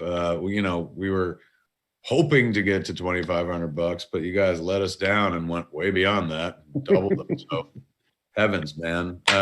Please don't do that too often. People will think we might be able to do some good in this world. But it wasn't us. It was all you. We're just the two dudes who talked a lot about the Mandalorian. Yes. That's what we do. That's our job in life, is to appreciate the fucking finer things, man. This is the way. This is goddamn the way. Did you have a good time tonight, kids? Did you stand up to cancer a little bit tonight, kids? We all did, man. If you had a good time, I'll tell you right now, there would have been no good time at all had we not had this dude who literally single-handedly held the show so I could go take a shit. So give it up for single-handed Mark Bernardin, ladies and gentlemen. Thank you. JC was an able body in that time of need for all people. He was reading down some of the great donors. Give it up for JC, who gives us a show to actually do, puts all these diodes and wires together so we can get out to you, even when we're not there at the Scum and Villainy Cantina. Thank you so much for watching. Coming back week after week means the absolute world, kids. I got a lot of, in case anyone's wondering, I have like incredible indigestion tonight. I'm sorry, dude. Does paprika, does that make people fucking like burpy? Paprika not like harsh, right? In terms of a spice? Not really. It's potent, but not crazy. It's relatively mild. Something's been like really giving me some acid reflux, man. And anyway, thank you for being patient through my Tums eating as well. We'll do this again next week. Maybe. When are you going to Minnesota? I got to go. Yeah, that's right. I'll be out there. The 12th is when Movies opens up and I cut the ribbon and stuff like that. So maybe the 13th or 14th, maybe a week from tomorrow, we'll do a show. Excellent. There it is, man. Thanks for hanging out with us tonight, kids. Thanks to everyone who donated to Stand Up to Cancer, our streaming partner for this week. And come back next week, man. We'll talk about a lot of geeky things, man. Indeed. Beyond, I am Kevin Smith. And I am Mark Bernardin. Tune in next time. Same fat time, same fat channel. Smodcast.com or youtube.com/Kevin Smith. For the good of all Cree. This is the way.